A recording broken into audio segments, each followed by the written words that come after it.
depois eu te ensino. Ah, então tá bom. Então vamos lá, E aí, cara. tudo certo? Vamos lá. Tudo certo, cara. Não sei se você sabe, isso aqui é uma coisa de jovem, né? É um podcast. Olha que moderno, hein? Quem diria, hein? O que é isso mesmo, hein? Quem diria? Cara, é um programa de rádio. Só que em vez de escutar no rádio, aquele que você levava no jogo lá, agora a galera escuta no celular. Então, um radinho. O tempo, o Maravilha. mundo vai e volta, né? Então agora tá todo mundo escutando o programa de radinho, agora é o que está na moda. Só Podcast, que então. Só que você já deu para ver aqui que aqui é um podcast raiz, né, cara? Olha o nível do microfone, não é aqueles microfones milionários, né? Aquela coisa produzida. Produzida. É, Aqui o negócio é raiz, velho. O negócio é raiz. Então vamos lá, Paulo. vamos Deixa eu só lá. fazer uma introdução aqui. É... Podcast número 11, né? Vê se pode, que é Audácia, né? 12ª edição. Tenho tido o prazer e a honra de conversar com gênios, com pessoas que fazem história na odontologia e assim, quase que né, dá a impressão que eu sou até parecido com eles, né? Só gente famosa e eu tô aqui tratando de igual para igual. Então, o objetivo hoje é conversar antes de ser meu amigo, né, Paulo Conte, é um professor que quem acompanha a área sabe da história dele, né? Depois eu até falo a minha história com ele, como começou, como é que ele mudou um pouquinho a minha visão. Mas, Paulo, rapidinho, assim, né? Da onde que você surgiu, cara? Da onde você começou a fazer? Por que odontologia? Teu pai te influenciou? Você sempre quis fazer ou surgiu do nada? Conta um pouquinho no começo. Depois a gente vai chegando aos poucos no teu currículo aí, com calma. Ah, joia, velho. Obrigado, cara. Obrigado pelo convite. É muito legal estar com você aqui. Além de toda a sua participação assim positiva na rede, né, Alberto? Acho que isso é muito legal. Obrigado por estar aqui nesse evento. Eu me sinto honrado de estar entre os escolhidos aí para bater um papo com você. Cara, na verdade, assim, meu pai foi professor aqui, titular da Prótese Total na FOB, na USP, né, vice-diretor também.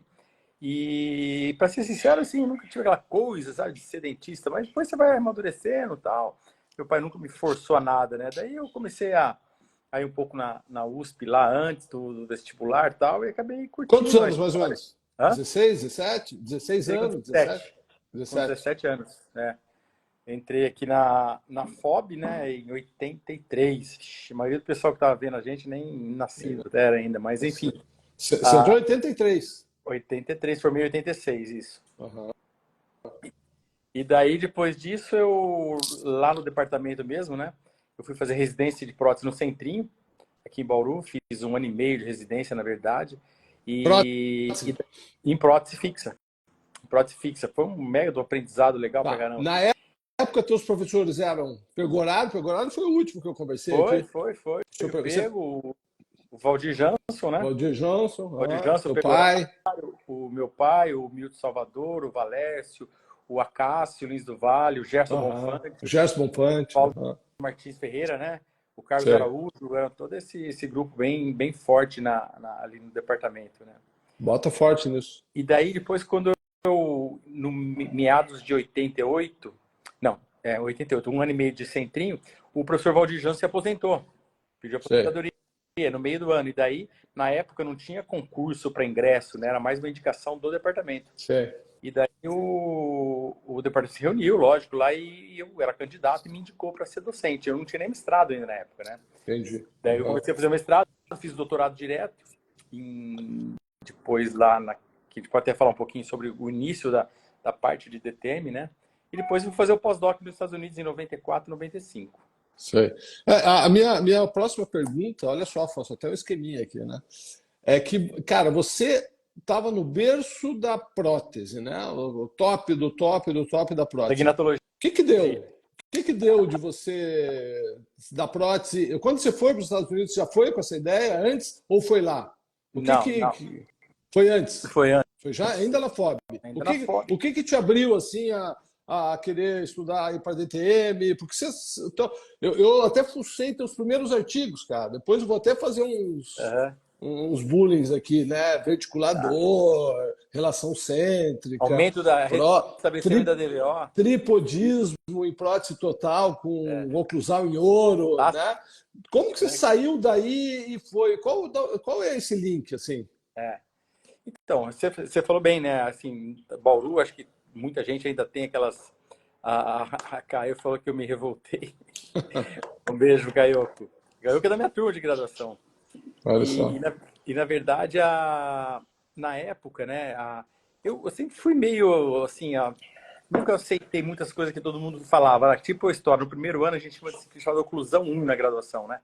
E o pessoal fala, pô, relação cêntrica, é isso aí, tem que fazer, tem que usar tal, você tira assim, faz o gig e tal. E eu ficava perguntando assim, cara, por que eu tenho que fazer isso? Para que serve, né? Sempre me questionei muito. E depois que eu me formei, eu estava procurando um tema, eu já tinha defendido minha monografia no Centrinho de adaptação de infraestrutura metálica com expansão dupla, sabe? Expansão higroscópica, Nossa. aquelas coisas todas. E daí eu comecei a repensar um pouquinho a história de oclusão, né? Eu gostava muito dessa área já no mestrado, no seminário, eu sempre apresentava isso. E o Pegoraro, o Pego, que estava aqui com você semana passada, eu conversava bastante com ele e tal. O Paulo Martins era meu orientador principal, né? O Pego estava dando uma super mão lá. E umas meninas da graduação estavam fazendo uma pesquisa, sabe, de estresse e DTM. Umas meninas da graduação que gostavam também do Pegoraro falou, Conte, você não quer orientar elas? Né? Eu Eu falei, vi beleza, estava isso aqui. virado. Na É? minha pesquisa, eu achei um trabalho teu lá da pré-história de estresse e DTM. Estava até aqui para comentar. Acho que Exato, era esse, exato. então. É. E daí eu comecei a orientar as duas meninas e ele falou, cara, começou a crescer o negócio, a gente fazia análise oclusal, análise de palpação muscular, com todas as limitações da época, né? E questionários de estresse, nada muito burilado. Em jovens que iam prestar vestibular e jovens que já estavam na faculdade, né? Para ver o nível de estresse pré-vestibular. E daí o Pegoraro falou, pô, vamos estender, tá ficando tão legal, isso é pro seu doutorado, aumenta a amostra, vamos aumentar a variável, a gente foi trabalhando.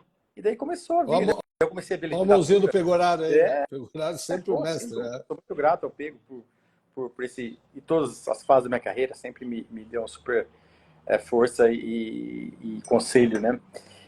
Inclusive administrativos também. Daí, o que aconteceu? Quando eu fui defender o doutorado, eu defendi já nessa fase, e a gente viu que não tinha nada a ver. A gente pegar contato de balanceio, centro Mas para MH, esse, o doutorado, você lá. eu lá, não, aqui já, eu fiz o pós-doc lá, Aqui? o doutorado eu defendi aqui, Ah, o doutorado foi aqui. Antes de eu ir, eu já tinha defendido a minha tese aqui, como não tinha nada a ver, e deu altamente associado, né, o critério estresse com sintomas de DTM. Eu brinco que na época a gente ainda fazia palpação do músculo pteregoide lateral e Era triangular, fiz isso, eu oriento todo DCM mundo. nessa época já ou já era DTM? Não, DCM ainda. DCM. DCM. E daí eu defendi, até lembro na minha defesa de tese, cara, do doutorado, até eu convencer a banca, né, que naquela época, né, vieram os caras de São Paulo, São José dos Que Campos, lá ano foi isso, o doutorado? doutorado eu defendi em 93. 93. 93. E daí eu defendi o doutorado aqui e tal, e eu já tinha ideia de ir pro exterior. Então eu defendi o doutorado, e em 94 eu já fui fazer o pós-doc, que eu já tinha conversado um monte de coisa, visto lá em Kentucky com o Jeff Oakson, em New Jersey com o Richard Pertz, o Gary Hare e o Cohen, que faleceu semana retrasada. E daí deu certo, deu em 94. Então eu defendi em 93, em 94 eu fui para os Estados Unidos, já num curso que era exclusivo, não tinha nada de oclusão, nada de prótese, exclusivamente DTM e dor orofacial. Uma Você ficou residência. quanto tempo lá? Fiquei um ano. Um Eu ano. fiquei um ano. Em 95 eu retornei, depois lógico, a gente fez acordos, eu ia praticamente todo ano lá fazer alguma coisa, né? Mas direto lá moramos um ano. Foi uma experiência, assim, fantástica, né? Mas totalmente Porque lembra aquele inovadora. meu caderno que eu te mostrei, que eu tenho uma aula tua aqui para a história, cara? Sempre ficou pensando, mas quando é que eu tive essa aula contigo? Eu acho que foi nessa época aí, cara. Na especialização você veio, saiu de lá, alguma coisa parecida. Entendeu? Que eu tenho, então vou gravar isso aqui, esse caderninho aqui, né? Com anotações e tudo da aula dessa época. Então, eu acho que isso aconteceu, na verdade, quando eu voltei, né? Que daí eu comecei cara, que é o cara que veio com umas ideias novas a todo mundo, né? Ó, o E Thanos normalmente falando que você levou ele para lá, não sei quando aí. Foi lua de mel, alguma coisa ou não? foi mais ou menos aí, Thanos, um abração, velho. O Thanos foi 2 vezes com a gente lá, durante algum tempo eu levei grupos lá, né? Eu traduzia curso de uma semana, muito legal, nas turmas Legal. que iam, né? Na verdade, assim, quando eu voltei de New Jersey, muita gente me convidava para esses cursos, especialização, congresso e tal, e na verdade o que eu falava não agradava muitas pessoas, né? Pelo fato aquela rusga oclusal, né? Mas foi muito engraçado. Depois, se tiver tempo, eu conto algumas histórias aqui Não, eu até de faço um parênteses, porque foi aí que eu te conheci, né? Eu sempre comento isso com todo mundo, vou comentar aqui de novo.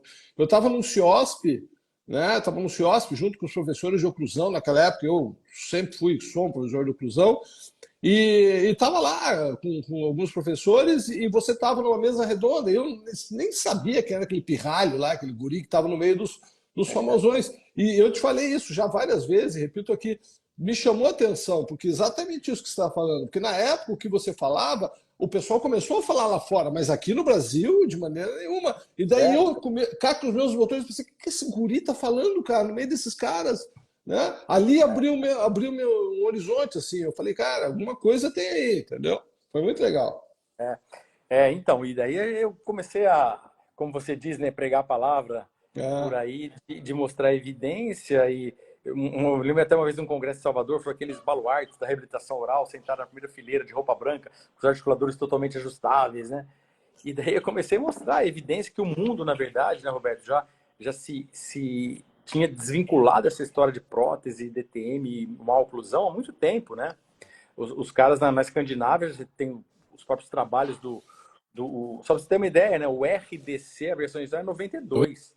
Quer dizer, para os 92, caras, né? para os caras fazerem o RDC nos Estados Unidos, quer dizer, já tinha muita coisa por trás, né? Mas uma coisa muito legal é a escola escandinava. Os caras, desde o final da década de 80, meio da década de 80, já desvinculavam totalmente essa história de maloclusão com estudo longitudinal, né? Os caras lá sempre foram muito conservadores, né? Aham. E daí eu tentei trazer, e assim, tenho que agradecer aqui também todo o apoio do meu departamento no meu retorno, né? Sei. Porque foi um baque, né? Você mesmo falou, O pô, pessoal atrasar todo dia apostou, de né? ajuste oclusal. Exatamente. E o pessoal me bancou ali para, muda tudo. Puxa, é preparos e a outra de ajuste oclusal. Assim, o pessoal falou, não, vamos seguir o que você falar aqui. Daí eu mudei as disciplinas, criei a disciplina de DTM, fusionei as disciplinas de oclusão nas disciplinas de aplicação básica de oclusão das outras próteses, né? Removível, total, fixa e implante. Então, assim, deu uma mexida aqui, mas foi. E ainda é difícil, né, Ainda Roberto? é Ainda é difícil, você difícil. encontra resistência até Não, hoje ainda com essa coisa. a gente vai chegar nisso. Mas antes, vamos lá, nessa cronologia que eu estou tentando colocar aqui, quando você veio para o Brasil já com essa, né? Eu nunca tinha ouvido falar do livro vermelho do Bell, né? Eu acho que eu escutei de você a primeira vez, né? Do Bell, que foi professor do Oxford, aquela coisa toda, né?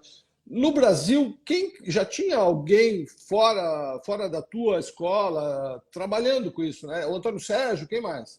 Era o Antônio Cara, Sérgio ou não?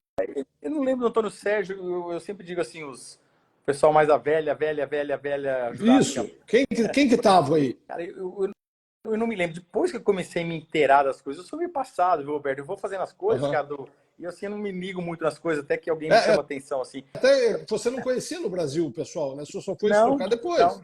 Só Ah, depois, quando eu voltei, daí eu comecei a procurar o Sérgio, o Siqueira também, que já tinha um serviço de Siqueira. dor Aham. facial lá no ambulatório de dor da USP, né, do Manuel Jacobsen lá. Pô, o Siqueira fez um trabalho fantástico para odontologia, cara. A gente tem que agradecer ele. Cara, eu Pô, fui dar uma aula, Paulo Conte, eu fui dar uma aula em Ponta Grossa há um mês e meio atrás. Ele se aposentou e está morando lá. Do nada, ele apareceu na plateia, cara. Olha, foi emocionante para mim, cara, assim. Do nada, o homem apareceu na plateia. Eu falei, cara, professor, o que o senhor está fazendo aqui? Ah, estou aposentado, vim ver tua aula. Eu falei, meu Deus do céu.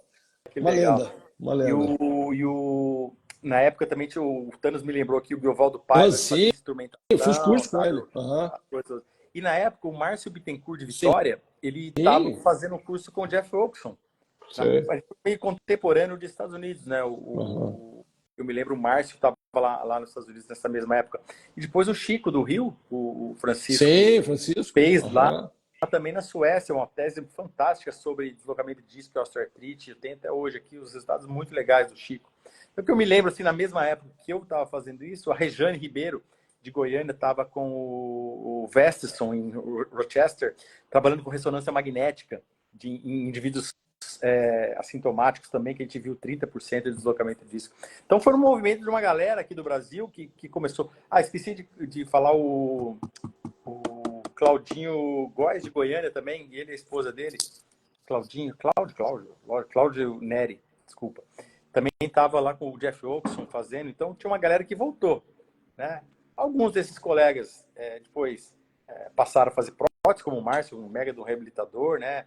Eu não sei se a Rejane está lá ainda em Goiânia, né? Uhum. O Claudinho Neri também, acho que está na docência. O Oxon, ele começou...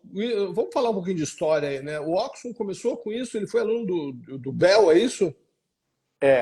O Oxon, ele foi aluno do Bell, ele criou lá O em... Oxon saiu da prótese também ou não? Ele começou, não sabe disso? Não sei te dizer. Mas, assim, o Oxon, cara, ele é um doutor honoris causa em muitas universidades, Sim. né? Além de ser um ser humano fantástico, cara. Eu me lembro que quando eu fui para New Jersey, eu estava entre Kentucky e New Jersey, né? Para fazer. Eu comecei com ele e falei, puta, Paulo, você não sabe, cara. Eu tinha acabado de aceitar, acho que um casal de brasileiros, pessoal de BH, desculpa, eu não esqueci o nome agora. E daí eu acertei para New Jersey. E depois disso, o cara, ele é muito gente boa, né, cara, o Oxon. Toda vez que ele me encontra, eu falo, putz, era pra você ter trabalhado comigo, puta, que pena, me arrependo e tal. Eu te falei, né? Eu tava com ele agora em Brotas, você não pôde ir, você tava do lado. Mas assim, cara, meu convívio, né, com o Oxon é um cara que eu admiro muito. Logicamente, com todas as limitações atuais, né, depois a gente pode falar um pouco disso. A pesquisa de DTM nos Estados Unidos caiu bastante, cara, depois do Ópera, né? A gente pode ver que sempre os fantásticos que publicavam pra caramba, que nem o próprio Kentucky, o Jeff Oakson. Mas por que isso? Então, dizem as más línguas, e as boas também, né? Que o Ópera, o estudo Ópera consumiu uma grana enorme do NIH, né? Imagino. E os caras publicam faz 10 anos aí com achados, eles têm um estatístico fantástico, cara. Eu vi o cara falar várias vezes. Então, isso ainda rende muita coisa séria, boa e totalmente utilizável, né? E eu também não sei, quer dizer, hoje a gente tinha o pessoal da Carolina do Norte, né, trabalhando com genética forte, o pessoal da UCLA, depois da morte do Bob Merrill, também não publica tanto, o próprio Jeff Oakson se envolveu com a diretoria da faculdade, né, um cara que sempre viajou muito. Carga E administrativa. Minnesota também, com o James Fricton, lembra do James Fricton? Lembro, claro. Então, Jim Fricton também aposentou.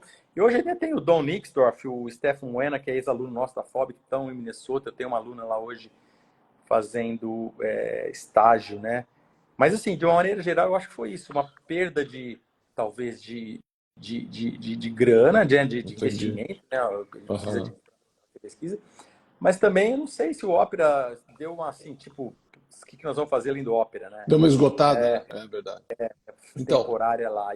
eu me lembro dessa época, só seguindo uma cronologia, quando você voltou para o Brasil, né, que depois que eu assisti essa tua aula, me abriu eu falei, cara, o que esse gurizão tá falando, né?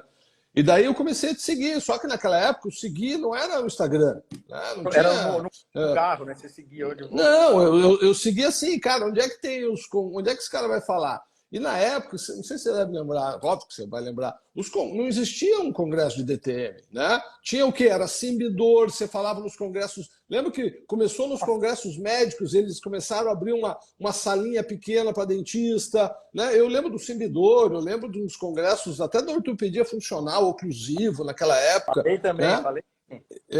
Foi aí que eu falei, cara, e eu já senti ali a diferença onde eu quero chegar, né? A ciência, né, Paulo? Né? Vamos falar, né? A importância.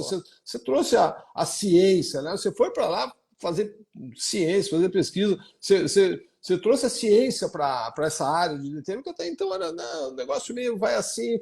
A gente tinha recém saído da gnatologia, né? Então a gente precisava de matemática da ciência para engolir essas novas. Então foi aí que eu comecei a te acompanhar, né? Eu sou seguidor, mas nesses congressos, né? Simbidor, lembra do Simbidor? Simbidor, eu sempre falava assim, o Gary Hare, que eu trouxe a primeira vez o Simbidor, meu professor ali no Jersey, né? O Gary, eu trouxe ele 2 vezes aqui e sempre tinha show do Toquinho. Então eu falava, sem o Gary Hare e o Toquinho não tem Simbidor, não cara. Tem Simbidor, é verdade. Era um encontro muito bacana. Eu tenho até hoje guardado uns manuais, não sei se chegou a ter, uns manuais grandes. Eu acho que eu tenho. Cara, muito legal. do Simbidor, eu fiz bastante palestra, depois a gente evoluiu, né, para esse BCE, para a Sociedade de Cefaleia, onde também Sim. já falei várias vezes, e na própria, no próprio encontro da ortopedia. Aham. Vilma Eu, Simões, né, que é, organizava bastante, lembra? viu, cara, eu sempre falo, já falei várias vezes, assim, com mais que a gente tenha essa coisa, ortopedia e tal, mas o grupo da Vilma foi fundamental para a Nossa, gente ter foi muito qualidade forte. aqui, cara. Então, eu assim, sempre me dei muito bem, porque eu tenho vários amigos lá e eu sempre tentei mostrar o outro lado, né? Que a gente, Certo. como você falou, de ciência, de tal. E, logicamente, essa é a nossa função, né, Roberto? Mostrar Aham. a ciência. Tudo que eu falo em aula, tudo que eu falo em congresso, que não tem evidência, eu falo, isso, cuidado, é minha opinião. Porque Bom, isso, vamos ver, vem da onde? Foi o Kosten que colocou isso ou tem gente antes do Kosten? o que você diz Que colocou a dor dentro do. O dentista só fazia dentadura, vamos falar a verdade. Né? Foi, o Kosten deu uma. Né? Começou a atrair essa nova área. Tudo bem, na época, com né, a gente sabe hoje, com a ciência errada, mas não foi ele um dos principais a trazer essa. Abrir a área da odontologia, né? Que a gente só fazia dentadura. Né? Concorda comigo? sim, sim. Ou era antes dele, já Não, teve? antes do Costa já tinha relatos, né, de luxação mandibular, desse tipo de Aham. coisa mais antiga, mas sem uma conotação de relação causa-efeito, como o Costen tentou fazer, né? Então, o Costen era um otorrino e ele reparou que tinha pacientes que tinham sintomas otológicos, sintomas 11, né? 11 pacientes. 11 Olha o pacientes. N dele. É. E daí ele percebeu que esses caras também não tinham dente lá atrás, né? Aham. E daí ele falou que a mandíbula ia rotacionar e comprimir o nervo quarto do tímpano, e isso causaria toda aquela gama de sintomas que tinha, né? Logo Aham. depois também, eu gosto, assim, um cara que até hoje eu recebo carta de posto de saúde, o cara tem síndrome de Eu Costa, também. Eu né? também.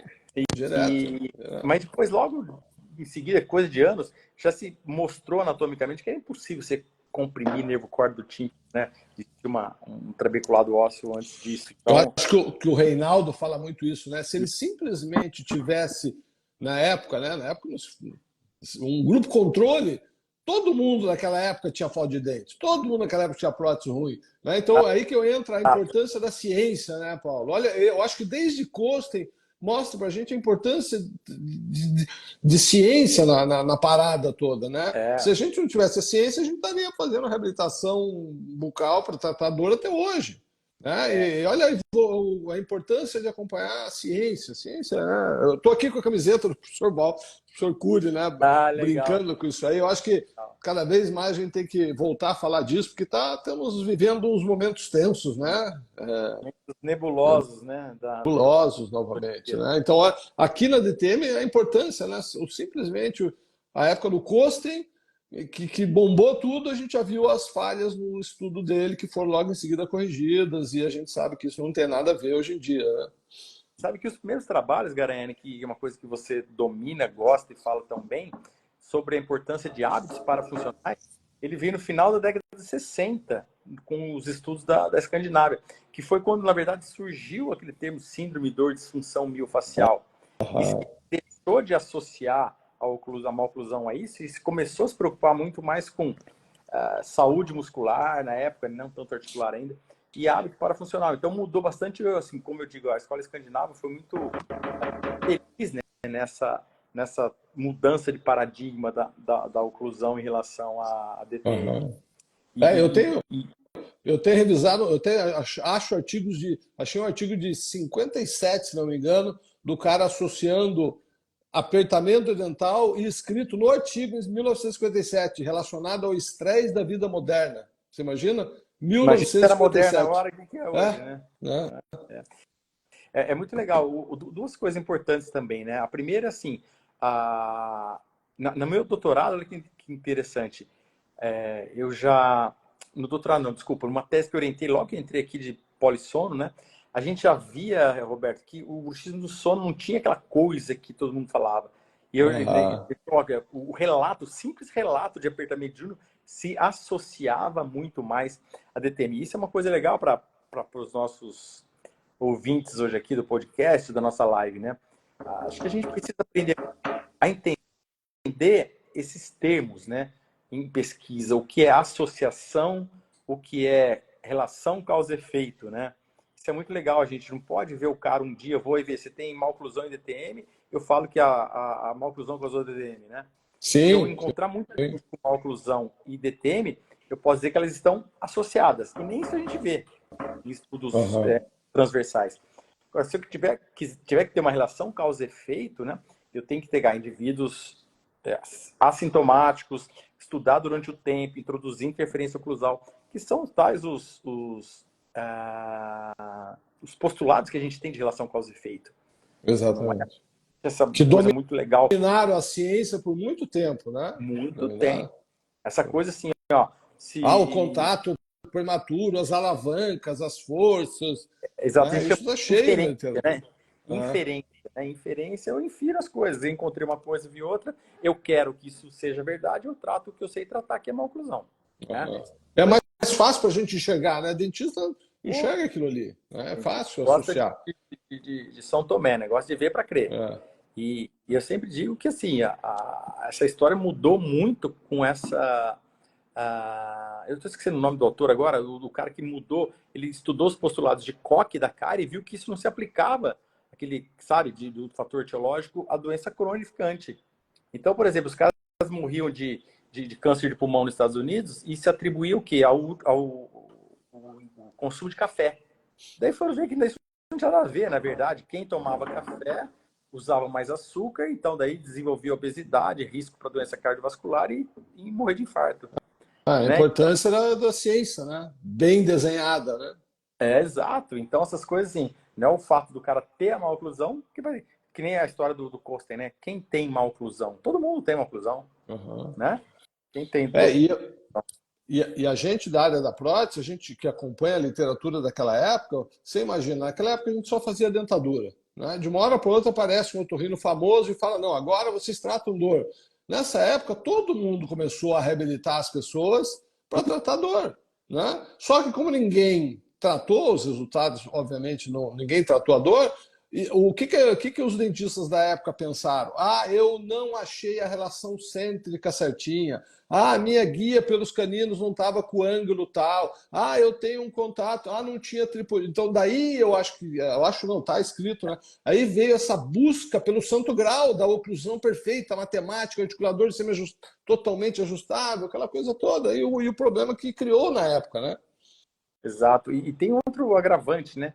Nessa mesma época, assim, os caras em Nova York e até na Califórnia, na época áurea do ouro, os caras faziam reabilitação total com oclusão perfeita para prevenir problema de Sim. ATM. Né? Uhum. Então, assim, e até hoje você faz isso, o cara vê lá, pô, você não tratar aqui só cêntrica, você vai ter problema de ter. E lógico que essas coisas podem coexistir, né, Roberto? A gente sabe que existem Coexistir. essas Uhum. coisas no mesmo indivíduo. Eu sempre falo isso nas minhas aulas. Falo, gente, não é porque o cara, por exemplo, ele tem desgaste de dente, pô, pode ter, que é o bruxismo que está causando a dor dele há 10 anos. Pode ser um fator contribuinte, ok. Mas, sim, tem gente que range dente, tem gente que tritura dente e tem hábito de mascar chiclete. E tem um tipo de DTM que, na verdade, às vezes nem se relaciona com isso. Exatamente. Então, as coisas, elas coexistem no mesmo indivíduo. Resta a nós, né, associarmos da maneira correta, da E eu ciência. me lembro dentro desse cronograma, nessa época aí, eu me lembro do professor Valdir Jansson, né?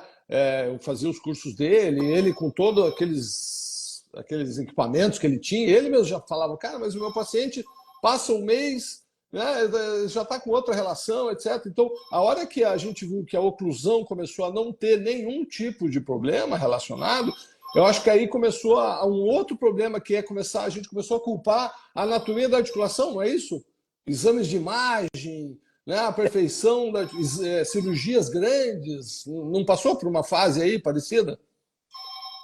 Sim, sim, eu acho que assim, estão te ligando aí. Estão me ligando, estão me ligando, estão me ligando.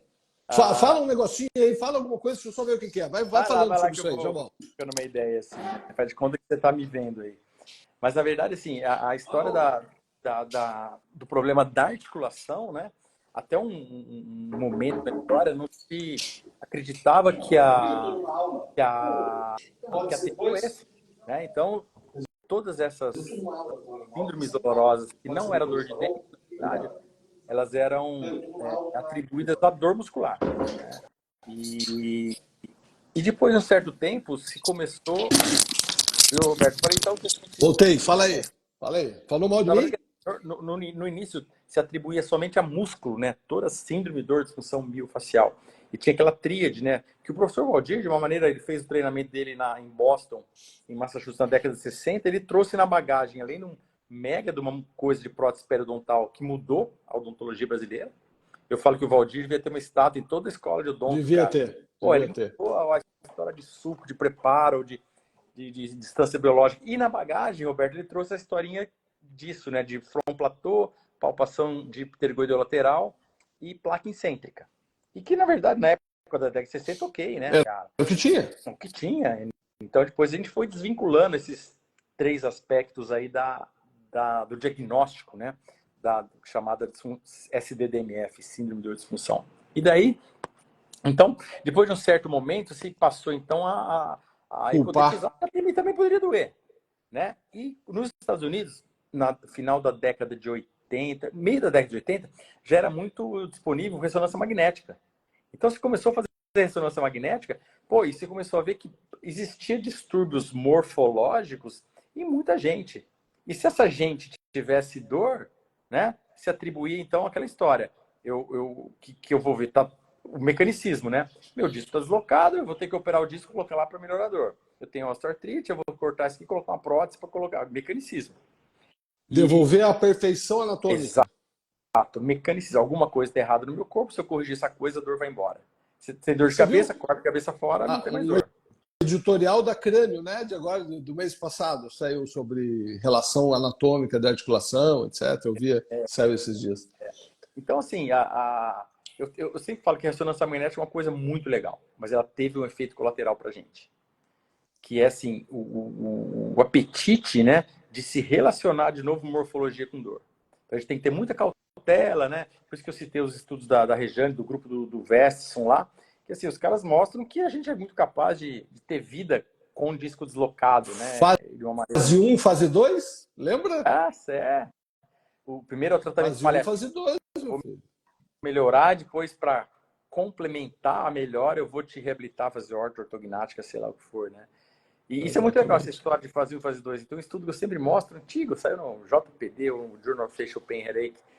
Os caras, um grupo de japoneses, eu tenho nas minhas aulas aqui, eles fizeram avaliação, assim, pacientes passaram só grupo 1 e outro grupo 1, grupo 2, acompanharam por 5 ou 10 anos. E viram que no final todo mundo estava igual. Ou seja, o fato de eu tratar com reabilitação oral ou qualquer tipo de complemento oclusal, em nada é capaz de prever a saúde no futuro, né? É interessante isso. Sabe, Paulo, um dos problemas que tem aparecido aí, a gente já conversou sobre isso, né? Mas é legal a gente comentar aqui. A digitalização da odontologia, da oclusão. Hoje, a possibilidade que a gente tem, né, de jogar num software, sei lá, uma ressonância, uma tomografia, de reproduzir os movimentos, o que a gente vai ter lá? A gente vai ter o articulador mais do que totalmente ajustável, né? E isso você vai mostrar lá as diversas nuances anatômicas que todo mundo teve, que a ciência já mostrou. Só que eu já tenho visto, Conte, assim, a galera às vezes dá uma escorregada. Ah, agora que a gente está vendo exato, porque aqui não tem 0,5, está diferente. Já eu acho, não, já tem outros artigos mostrando que isso aí vai voltar um pouquinho no passado, aquele o sobretratamento, que tem gente achando que isso aí, por isso. Sabe aquele tradicional termo, o refratário? Cara, isso aí dá coceira, né? É. Nós temos alguns trabalhos sobre definição de refratariedade em paciente de dor crônica. O que é refratário para você e refratário para mim? É totalmente diferente. Sim, exatamente. Esse é uma grande. A própria ciência tem muito medo na cefaleatria de citar o termo refratário.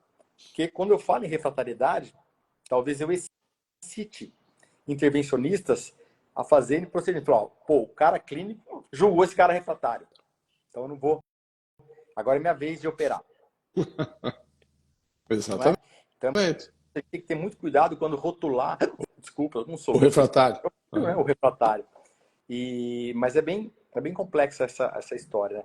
Mas você tem razão. O fato, eu sempre digo assim, se você usar qualquer instrumento, Roberto, isso é uma coisa legal que eu vi num artigo da Ambra Michelotti, colega nossa. E se você, cada vez que a gente otimiza essas avaliações eletrônicas, seja digitais ou por condilografia e tal, eu vou encontrar alteração. Não há dúvida, se eu pegar Sim, o caso óbvio. da vida inteira, se eu fizer um exame muito de eletroguinatografia, a mandíbula faz um pouquinho para cá, mas se adaptou. Ultrassom, o cara vai ter um músculo aqui um pouco mais fino que esse, atividade elétrica, ativação dos músculos numa sequência diferente. Mas Isso em todo você poderia falar que mundo. essas alterações elas são da função, mas que muitas vezes as alterações elas são totalmente adaptadas pela maioria das pessoas. Uhum. Quando, no entanto, a gente joga esses achados e correlaciona com disfunção, o resultado é pífio. O resultado é Uhum. pífio. Né? Então, assim, o ultra... se tem um ditado, né, que diz que o estado de Utah, nos Estados Unidos, ele é conhecido pelos lagos, né? Se você olhar o estado de Utah, você vê 4 lagos. Se você olhar assim, se você olhar com um binóculo, você vai ver 3 mil lagos, entendeu? Então, depende do Uhum. que você quer ver, depende de você ver qual a importância disso no seu diagnóstico, né? Não faz sentido. Eu, por exemplo, de eletromiografia. Poxa, faz eletromiografia de um cara com disfunção e outro sem. Puxa, aqui o tempo de eu esqueci o nome eu faço eletromiografia há muito tempo, mas o período de silêncio, né? Sei. Está Uhum. aumentado.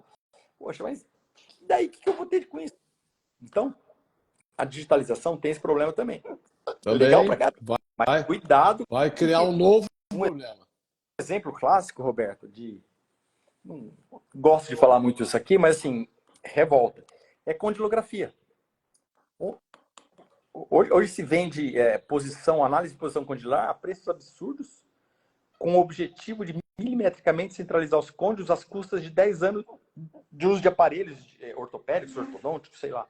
Eu me Uhum. pergunto, Aí entra de novo o termo refratário. Refratário para quem? para que isso?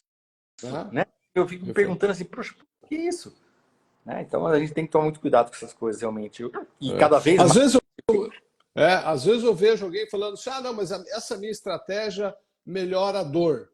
Daí você pergunta, hoje eu penso assim, qual dor? Que dor?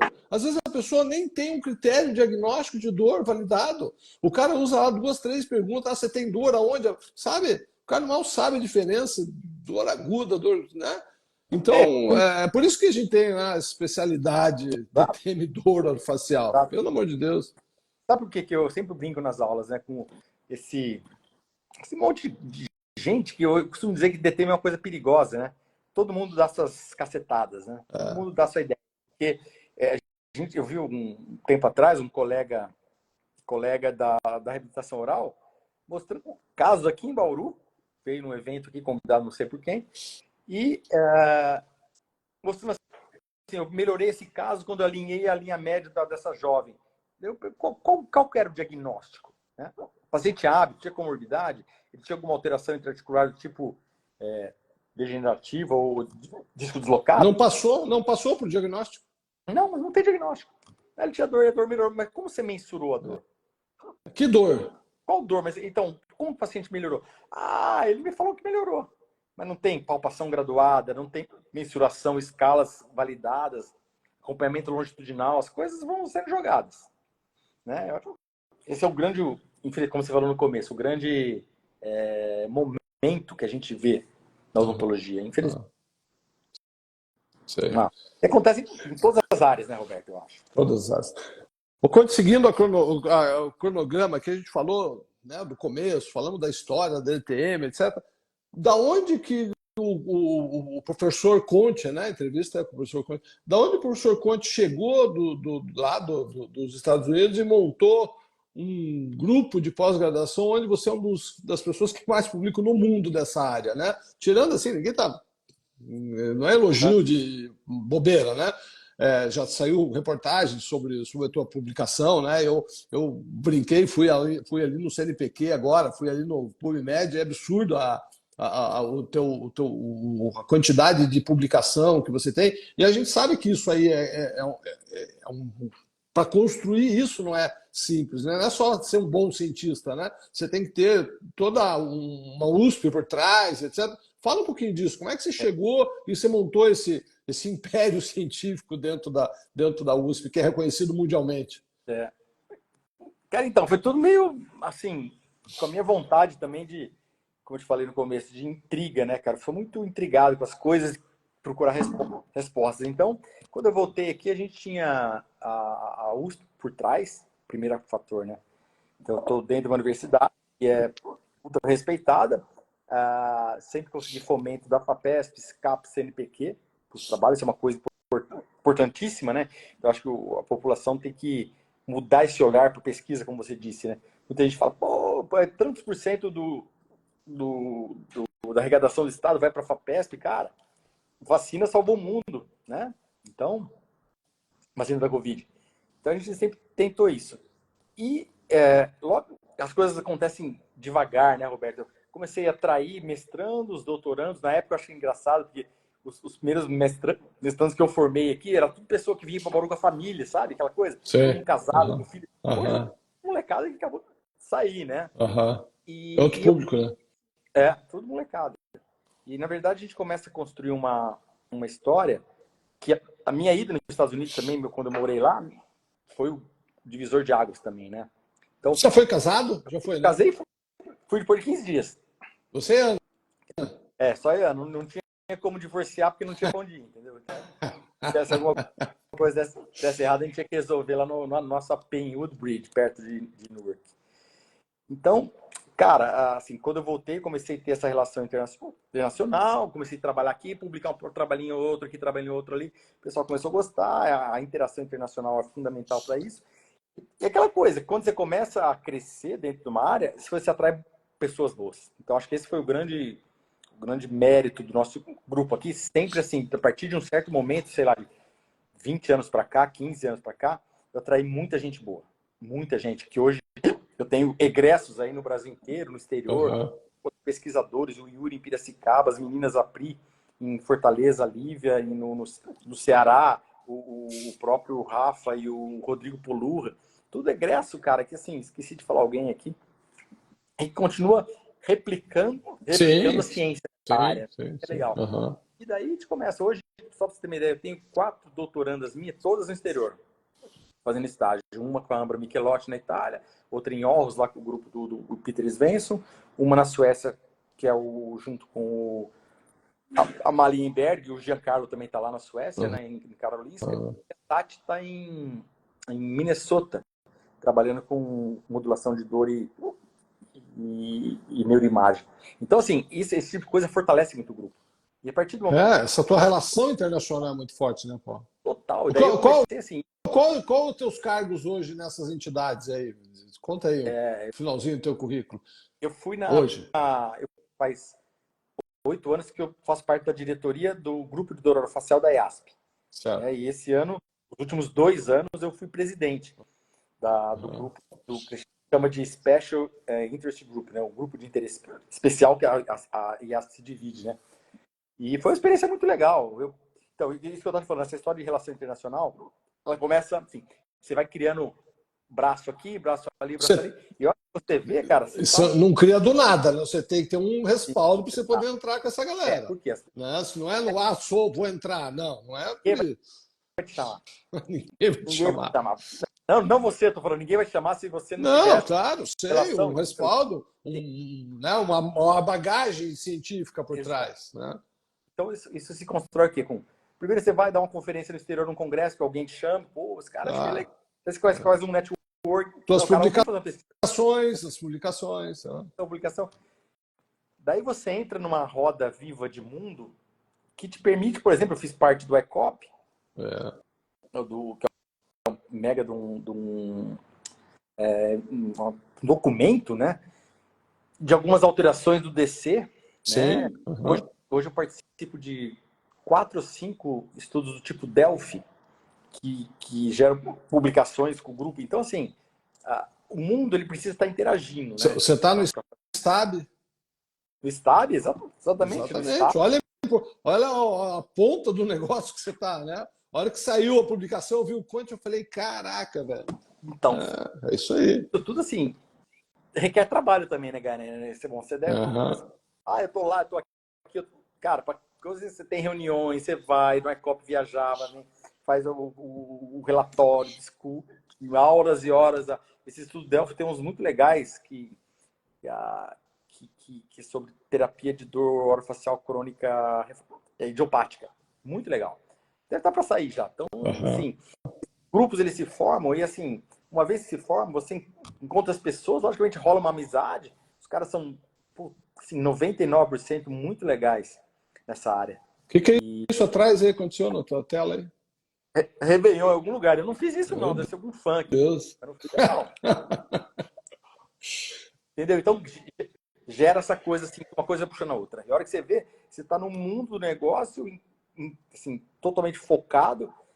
Hoje a gente tem colaboração internacional com o Gis Lavínia Cibele, com um trabalho muito legal, com o Svensson, então nem se fala agora com a Ambra, com o pessoal lá de Karolinska, com a Malenberg.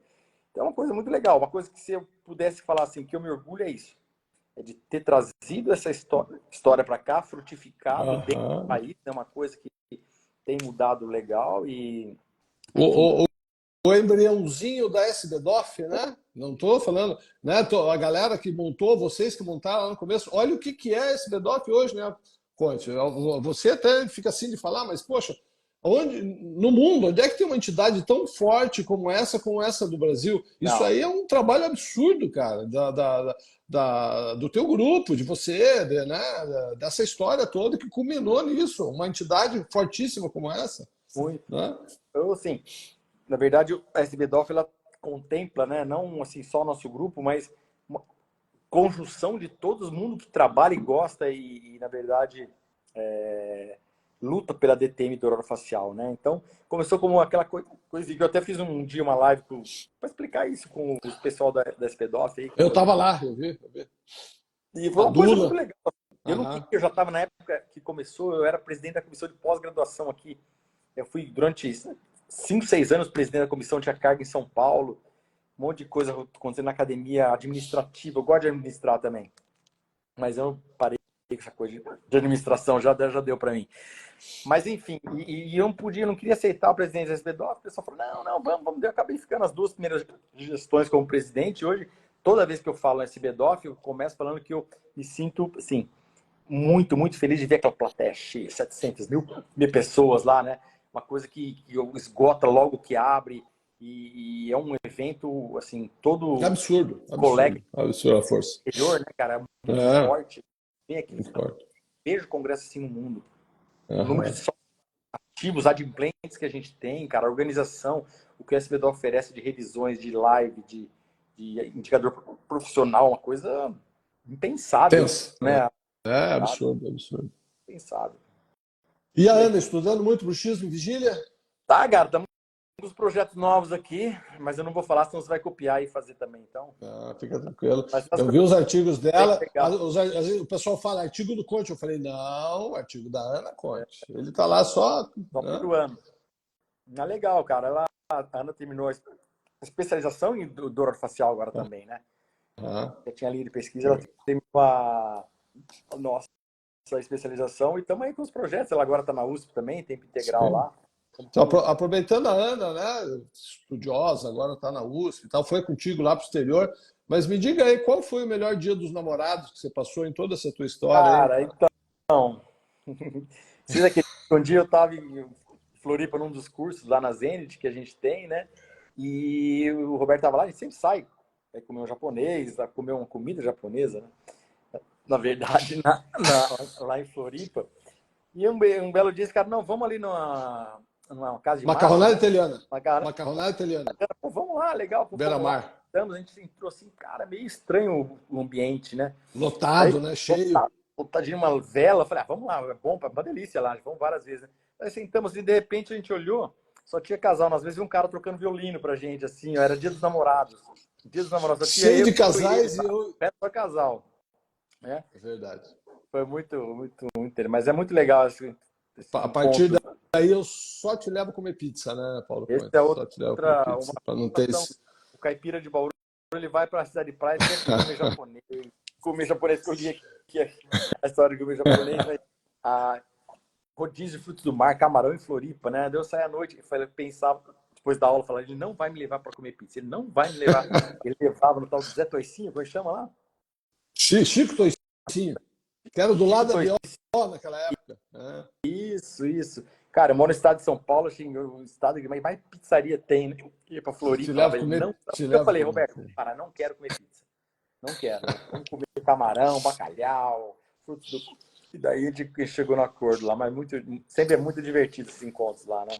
Então, Conte, aproveitando isso aí, cara, assim, você, você, apesar de não ser nenhum jovenzinho, né, igual eu, assim, e a gente como professor, e a gente tem que estar onde, eu brinco, né, a gente tem que estar onde o aluno está, né, então a gente está acompanhando essas redes sociais, os problemas das redes sociais, né, e esses dias eu estava pensando, antigamente a gente tinha a tradicional briga, né, entre o dentista dedo seco e o clinicão, lembra? Não, uma briga idiota, nada a ver, um depende do outro, mas sempre foi a briga do dentista dedo seco e do clinicão. Hoje entrou mais um na parada. Hoje tem o marqueteiro.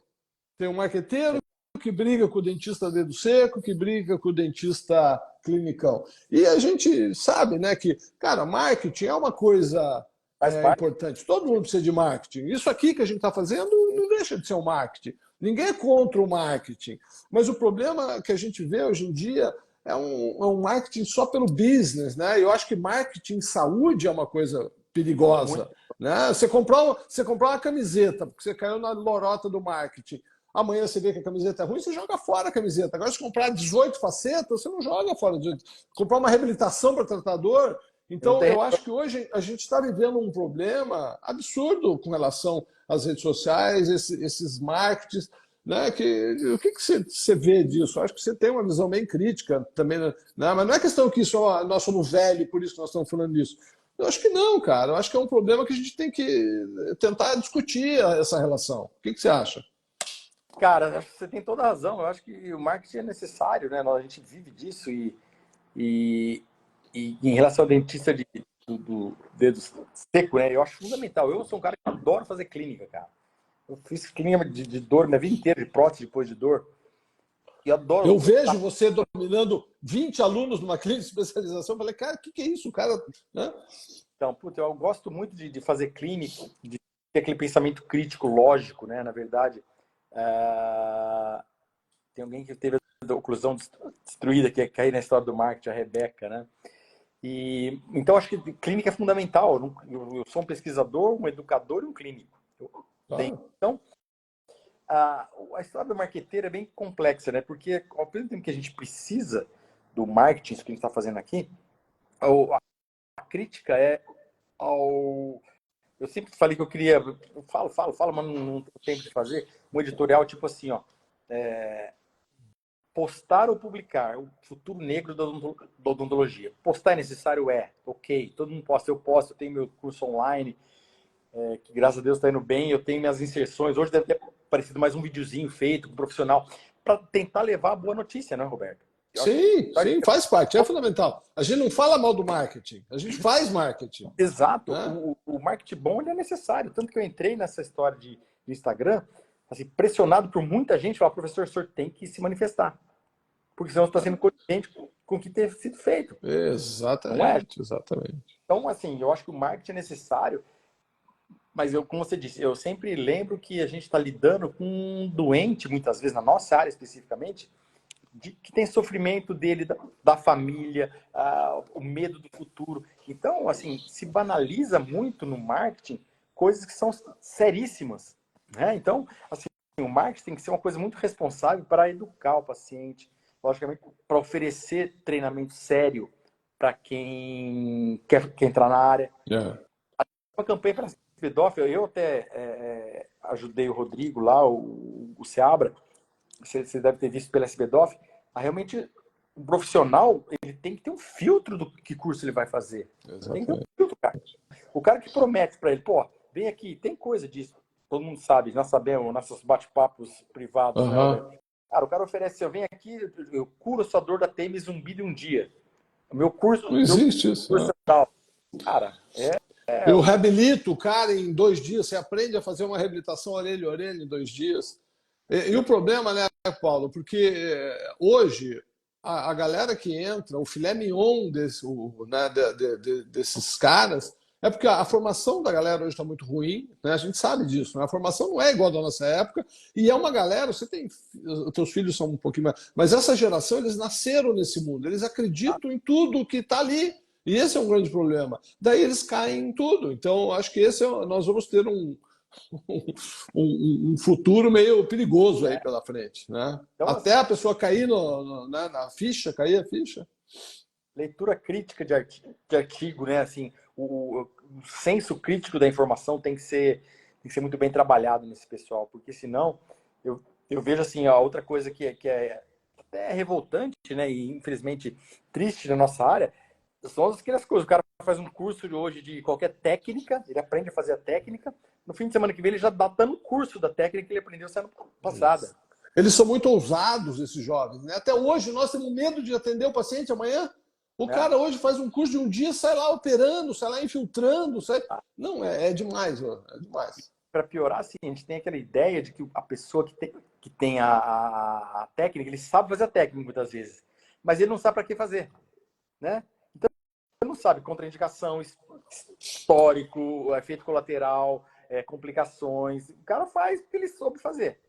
Um exemplo disso é a toxina botulínica. Eu queria levantar placas aqui, mas é a mesma coisa, cara. A toxina botulínica o cara aprende a fazer para ROF, pô, legal pra caramba, mas ele aproveita que tá lá e aparece e vai fazendo. Vai fazendo para tudo, né?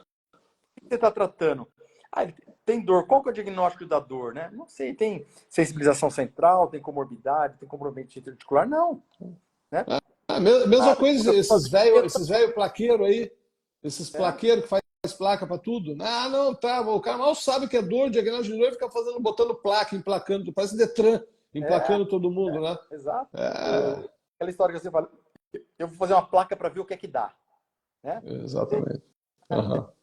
De repente você cronifica o caso porque não tinha indicação de placa, ou não só de placa, né? Então, essas coisas são realmente Então, preocupantes. Paulo, falando né, essas coisas de marketing, né, eu não tenho. Eu converso, ouvi que até o professor Scopinha apareceu aí, olha que honra, né? A gente conversa muito com ele né, a respeito de marketing. Não é questão de ser contra o marketing, né? Por exemplo, eu até ia falar, né? Ontem eu tive na Zenit, a escola dos meus amigos, né? Encontrei a Adriana, falou: Ah, você vai fazer a live com o Conte, lembra lá de falar que você vai ter o curso aqui e tal. Né? Quantas edições de curso já fez aqui em Florianópolis? Antes na BO, sei lá, umas 20, umas 15, É, umas 10 turmas, eu acho. umas 10 Né? turmas, tomar Umas tudo. 10 turmas. Antes era na BO, agora a gente faz aqui na Zenit. Mas eu sempre pensei assim, né, Paulo? Não é questão de marketing. Poxa, trazer a galera da ciência, trazer você e tua equipe para as pessoas que, pô, é difícil. Ó, é difícil chegar em Bauru aí, pelo amor de Deus. Aqueles teco-teco lá que às Ah, vezes é difícil, é caro, tem né? Então, quase tec-tec, louco. então é o objetivo, né, da gente ter feito vários cursos na BO aqui, na Zenit aqui. Então a gente fica trazendo esse pessoal e é um marketing legal, nada contra o marketing. A gente está falando aqui, tudo bem, né? Então todo mundo deve fazer mais. Só que, cara, o que você está vendendo? Né? Você está vendendo ciência, você está vendendo achismo, você está vendendo na minha mão funciona. Tá? Eu acho que é o problema que a gente vai enfrentar no futuro, no presente e no futuro. A gente tem esse curso aí, agora em agosto, inclusive, começa uma turma nova em Floripa, né? Com o nosso grupo, eu, a Ju E o mini Juliana, Conte. e o Miniconte, o Rafa. E o mini Conte. Uma equipe muito A Ju, legal, o né? João não conhece nada, né? A Juliana não sabe nada, não Ju não, estuda, ela é cara. meio desinteressada, as aulas dela são meio devagar, Nossa né? senhora, ela vai O curar. Rafa também não sabe nada, né? Não conhece nada de doido. É um mega clínico também, cara. Um cara que trabalha nesse Sim, sim. caso, né? Aham. Bom, Isa Conte em Curitiba, a Isa colocou. Um beijo, Isa. Saudades de Curitiba. Acho que eu fui no Você fez passado. muito tempo em Muito, Curitiba, né? muito, muito. Adoro Curitiba. E na verdade, Roberto, você lembra que você me incentivou? A gente fez o primeiro curso de especialização, eu fiz em Floripa, lembra? Sim, Nem sim. o curso Tá.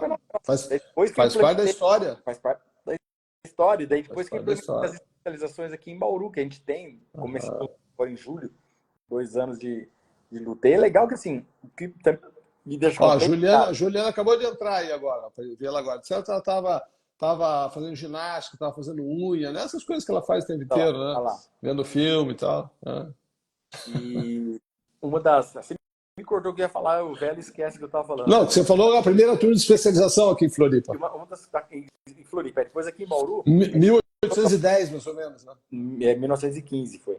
É, é. E aqui em Bauru é legal, cara, que assim, a gente tem muito aluno, especial, o cara vem 2 anos aqui, gente do Fortaleza, de Sim, eu Manaus, sei, e assim, acompanho. do Sul, tem, nossa, tem olha lá, a Majuto falou que estava trabalhando, preparando os papers pra gente aqui.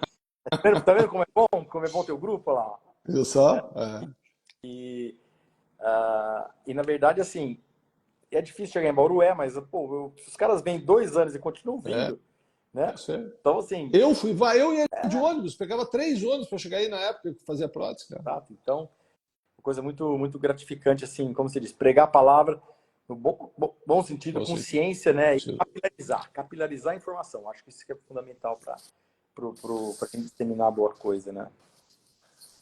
Paulão, deu 1 hora, cara. Olha só como o tempo voa, né? Pô, bom A gente demais o bate-papo. podia ficar aí umas 2 horas aí.